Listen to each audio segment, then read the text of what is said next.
जय श्री श्याम किसान साथियों, मैं मनीष कुमार नागर स्वागत करता हूं आपके अपने चैनल कोटा मंडी में। किसान साथियों, आज अवकाश का रविवार का दिन है। जी सेठ भामाशाह मंडी में आज आया हूं साथियों। बाकी कोटा कुछ काम था तो लगा कि भामाशाह मंडी का भी नज़ारा देख लिया जाए कि क्या स्थिति आज रविवार के दिन दोपहर में बनी हुई है। बाकी बरसात का शानदार माहौल है, बहुत बढ़िया बरसात हो रही है साथियों। बाकी जो आप स्थिति देखिएगा, अभी तो सिर्फ एक लाइन भी पूरी नहीं भरी है, तो इस प्रकार का कुछ माहौल है जिसमें कि कुछ जो माल है वो आप थोड़ा देखने का प्रयास कीजिएगा। इस प्रकार के डैमेज माल ज्यादातर देखने को मिल जाएंगे आपको। भी जो स्थिति बताने का प्रयास कर रहा हूँ, ऐसे मालों की कंडीशन ज्यादा है और ये हकीकत भी है साथियों। ऐसा नहीं है कि माल बढ़िया है कि क्या है, कुछ माल ही ऐसे होंगे जो रुकने लायक माल है। बाकी जो अधिकतर माल है वो डैमेज कंडीशन के माल देखने को मिल जाएंगे, जो कि आप देखिएगा ऐसे माल है जो फुग्गे हैं कि क्या है।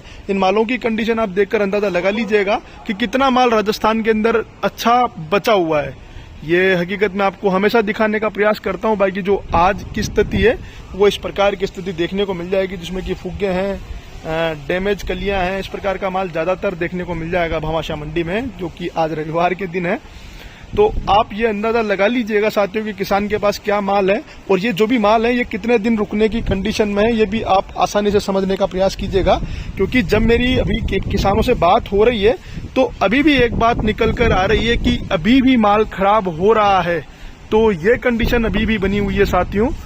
बाकी मुझे ऐसा लगता है कि ये जो हफ्ता आने वाला है इसमें कुछ आवक का प्रेशर हमें देखने को मिल जाए, क्योंकि जिनसे भी बात हो रही है सबका मानस है कि सप्ताह में थोड़ा बेचने में बढ़िया तेजी है। तो मैं सबसे यही बात कहना चाहता हूं कि जैसा कि राखी के एक दिन पहले हुआ था, सारे लोग एक साथ भीड़ भड़का हो गया था, तो कोशिश कीजिएगा साथियों, लहसुन में कहीं कोई डरने का विषय नहीं है। लहसुन मतलब ऐसा कुछ नहीं है कि बारिश में बरस रहा है या फिर एकदम से कुछ आवक आ जाएगी या फिर कोई बहुत बाढ़ आ जाएगी या कुछ बहुत ज्यादा प्रेशर बन जाएगा। प्रेशर बनेगा तो स्वयं हम खुद जिम्मेदार है साथियों उस चीज के, क्योंकि उस दिन जब किसान साथी एक साथ आ गए बेचने के लिए, उस दिन कुछ मध्य प्रदेश का माल था जो कि रेगुलर कुछ आ ही रहा है हमारी मंडियों में।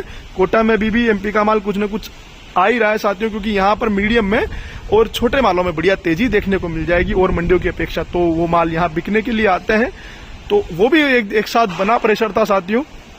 बाकी ऐसा नहीं है, उस दिन 18,000 कट्टों की जो आवक थी वो दोबारा शायद मुझे नहीं लगता कि अगर हम गलती नहीं करेंगे तो दोबारा बनेगी। तो थोड़ा सा सावधानी से जो माहौल बनने का जो प्रयास कर रहा है, मैं कोशिश कर रहा हूं साथियों कि वो माहौल ना बने, आवक का प्रेशर एकदम ना बने, क्योंकि माल उतना नहीं है। अगर हम सभी किसान साथी आराम से चलेंगे साथियों तो ये पक्का है साल बहुत बढ़िया आराम से गुजर जाएगा। तो थोड़ा थोड़ा कर माल लाते रहिए। जो कि सोच रहा था कि 20 कट्टे लेकर इस हफ्ते में चलूंगा, तो वो प्रयास करें कि 10 कट्टे ही लेकर आए, क्योंकि जो माहौल बनने लगा है इसको बिगाड़ने का जो पूरा प्रयास होगा तो हम किसान साथियों का ही होगा, क्योंकि व्यापारियों के पास तो इतना माल है नहीं कि वो एकदम मंडियों में प्रेशर बना देंगे। जैसे कि पिछले साल गुजरात में काफी ज्यादा माल था, तो वो इस साल मुझे नहीं लगता कि स्टॉक में है, या फिर वहां फसल भी आधी थी इस साल, तो वहां कोई इतनी भारी मात्रा में गुजरात में भी नहीं है, या फिर ये कहें यूपी में भी कोई इतना भारी मात्रा में नहीं है। हिमाचल भी शुरू से बिक ही रहा है साथियों, और एमपी में गीला माल भी काफी ज्यादा शुरू में बिका था, और राजस्थान में भी बढ़िया भाव होने की वजह से कुछ दिनों से बढ़िया माल बिक भी रहा है। और काफी अप्रैल के महीने में इसी भामाशाह मंडी में साथियों पूरा माल भरा हुआ रहता था, जो कि आप देखकर समझिएगा, पूरा माल भरा हुआ रहता था। पूरा ये शेड भरा रहता था, वो वाला पूरा शेड भरा रहता था, ये वाला शेड भरा रहता था। जो भी अभी थप्पियां लग रही है साथियों, ये उठने वाली थप्पियां, ऐसा ना समझिएगा कि व्यापारियों की थप्पियां लगी हुई है, ये सभी अभी उठ जाएगी, क्योंकि कल भी बारिश थी रात को तो माल भर नहीं पाया था, लोडिंग नहीं हो पाई थी, तो ये लोडिंग के लिए लगी हुई थप्पियां जो कि अभी उठ जाएगी साथियों ये। तो इस प्रकार से कुछ अभी एक आध लाइन लगी हुई है, लेकिन मेरा मन का जो भाव है साथियों वो इतना सा है कि सभी लोग आराम से चलेंगे तो सबको 2 पैसा ज्यादा मिलेगा। ऐसा नहीं है कि तेजी 2-5 दिन की है। अगर आवक का प्रेशर बनता है साथियों तो हो सकता है यहाँ से बाजार कुछ कम हो जाए, तो हम स्वयं उसके जिम्मेदार होंगे। अगर धीरे धीरे सभी लाते रहे कि सबने सोचा कि 20 कट्टे की जगह 10 कट्टे लेके चलें, तो आवक का प्रेशर हो सकता है कुछ कम हो जाए, तो बाजार यहाँ स्टैंड हो जाए या फिर यहाँ से कुछ तेज हो जाए, तो ये बड़ी खुशी की बात होगी। लेकिन अब सारी बज्जी किसान भाइयों के हाथ में है। मैं आपसे फिर कह रहा हूं, किसी के भी हाथ में नहीं है, सारी बज्जी किसान भाइयों के हाथ में है। अगर आपको लगता है कि माल कुछ ज्यादा है तो आप अपना विवेक से निर्णय लेकर माल को बेच सकते हैं। अगर आपको लगता है माल कम है तो थोड़ा थोड़ा करके लाते रहे साथियों। ऐसा नहीं कह रहा कि बिल्कुल नहीं बेचना, ये हफ्ता बिल्कुल बेचने का है। ये इस हफ्ते में आप जैसे कि 20 कट्टे कोई बेच रहा हो तो 10 कट्टे अवश्य बेचें, और जो नहीं बेच रहा हो वो भी थोड़ा माल बेचने का प्रयास करें।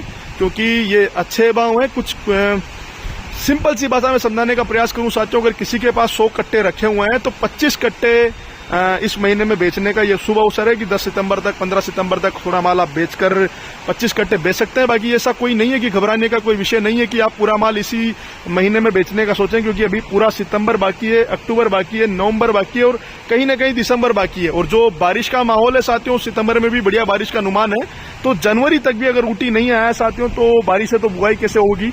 हर जगह बढ़िया बारिश हो रही है, जैसे कि कोटा में भी बड़ी कल से बारिश चल रही है और मध्य प्रदेश में भी जहां भी है हर जगह ही बढ़िया बारिश का माहौल इस समय देखने को मिल जाएगा। तो ऐसा नहीं है कि ऊटी जल्दी आ जाएगा, अगर बुआई नहीं होगी तो जल्दी कहां से आ पाएगा। अगर सितंबर में उसकी लेट बुआई होती है तो वो भी लेट आएगा, तो हमें जनवरी का महीना भी मिलेगा। तो सितंबर, अक्टूबर, नवंबर, दिसंबर, जनवरी पूरे 5 महीने अभी बचे हुए हैं साथियों। तो आराम से 100 का डिवाइड 5 में लगा दीजिएगा, 20-20 कट्टे हर महीने लाते रहें और सभी किसान भाइयों का भला होता रहे। बाकी बाबा श्याम की कृपा 2 साल से तो विशेष बनी हुई है। और जो बुआई का माहौल है साथियों, अपने विवेक से निर्णय लीजिएगा। बहुत महंगा बीज है तो आप अपने स्वयं के विवेक से निर्णय लीजिएगा कि आपको क्या करना है। क्योंकि जब ऊटी की मैं बात करूं साथियों, तो ऊटी में जब खरीदने के लिए धक्के लग रहे हैं साथियों, तो बेचने के लिए क्या दशा होगी, ये उन भाइयों के लिए भी कहना चाहता हूं जो अभी ऊटी की दीवानगी दिखा रहे हैं। बाकी आप अपने स्वयं के विवेक से निर्णय लीजिएगा। मेरा तो इतना सा कहना है, जब ऊटी लहसुन को दलोदा मंडी में देखी, जहां की मैं रिपोर्ट ली थी मैंने ऊटी के लिए, वहां खरीदने के लिए धक्के लग रहे हैं साथियों, तो बेचने के लिए क्या दशा होगी ये स्वयं सोचिएगा। बाकी देसी में भी ऐसी दीवानगी जो दिखाएंगे तो वो कंडीशनें बनती हुई नजर आ जाएगी, क्योंकि सारा खेल डिमांड और सप्लाई का है साथियों। अगर डिमांड ठीक ठाक रहेगी, मुझे ऐसा लगता है कि पिछले बार डिमांड तो ठीक ही रहेगी साथियों। बाकी अगर सप्लाई कंट्रोल नहीं हुई तो बाजारों का कुछ भी हो सकता है, लेकिन बुआई आराम से करेंगे, जितनी कर रहे थे उतनी करेंगे तो मुझे ऐसा लगता है कि बाजार अगले साल भी ठीक ठाक रह सकते हैं। लेकिन अगर आप बुआई ज्यादा हुई तो वही सारी बातें साथियों की 2 रुपए किलो भी बिकाता है, ऐसा नहीं है कि नहीं बिक सकता। बिकने में 2 रुपए किलो भी बिक सकता है और बिकने में वापस से 200 रुपए किलो भी बिक सकता है। सारी चीज डिमांड और सप्लाई पर निर्भर करती है। तो ये कुछ बातें थी साथियों, आपको दिखाना भी था कि माल कैसा है। ये टिकने लायक माल नहीं है जो आप मंडी में देख रहे हैं। और ऐसा नहीं है कि किसानी माल नहीं है, किसानी माल भी आ रहे हैं साथियों। ये कोई सारे माल व्यापारी नहीं है, किसानों के घर के भी माल है इनमें से। तो ये कंडीशन भामाशाह मंडी में बनती हुई नजर आ रही है, जो कि आपको मैंने सारी चीजें क्लियर करने का प्रयास किया है साथियों। बाकी कुछ चीज आपको मिस हो गई हो तो वो प्रयास करूंगा कि कल के वीडियो में कुछ बातें जो है वो भी मैं आप लोगों से क्लियर करता रहूं, क्योंकि ये मेरा विचार है साथियों। ऐसा नहीं कि यही होने वाला है या फिर यही होगा। हम सब किसान हैं, मैं भी किसान हूं। हम दूसरे से एक दूसरे से बातें शेयर करते हैं। तो मैं कई सारे किसानों से जब चर्चा करता हूं तो यही बात निकल के आती है कि भैया माल काफी खराब हुआ है इस साल, और खराब हुआ है तो बिका भी काफी ज्यादा है, क्योंकि माल टिकेगा ही नहीं और टिक भी नहीं रहा साथियों। तो जो बढ़िया माल है हो सकता है थोड़ा थोड़ा करके, सिंपल सा फंडा है, 5 महीने है, 100 में से 20-20 कट्टे हुए बेचते हुए चलें, ज्यादा टेंशन ना लें। और जो संतुष्टि वाले किसान है तो उनके लिए यही बात है कि बढ़िया भाव में बेच के आप चाहो तो 50% माल बेच दो, आप चाहो तो 75% माल बेच दो। बाकी एकदम प्रेशर ना बनाए, आराम से चले पूरा सितंबर। अभी तो सावन का महीना खत्म हुआ है तो कुछ डिमांड भी निकलेगी।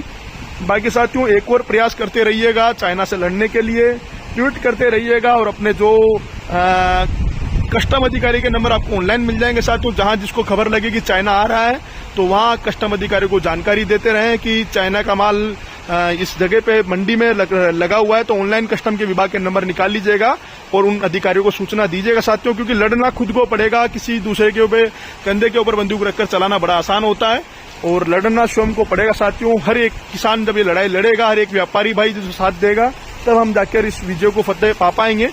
क्योंकि अगर हम प्रेशर नहीं बनाए वहां के माल आ जाएंगे तो भी बड़ी समस्या की बात है। बाकी हालांकि उम्मीद कम है, क्योंकि वहां भी कोई इतना माल नहीं है साथियों। विदेशों में भी वहां भी भाव पेरिटी बहुत ज्यादा है, तो ऐसा कोई विशेष बात नहीं है। बाकी डरने का कोई विषय नहीं है। तो आराम से चलते रहें और आवक का प्रेशर थोड़ा थोड़ा स्लो रखेंगे तो बाजार हमें हमेशा, मुझे ऐसा लगता है कि आने वाला वीक भी ठीक ठाक चला जाएगा। बाकी बाबा श्याम का आशीर्वाद सभी किसानों पर बना रहे। और चैनल की सुविधा पसंद आ रही हो साथियों तो वीडियो को शेयर कर दीजिएगा। और जो आज जानकारी आप लोगों को दी है साथियों, ये मेरा निजी विचार है, आप अपने स्वयं के विवेक से निर्णय ले पाएंगे। धन्यवाद। जय श्री श्याम।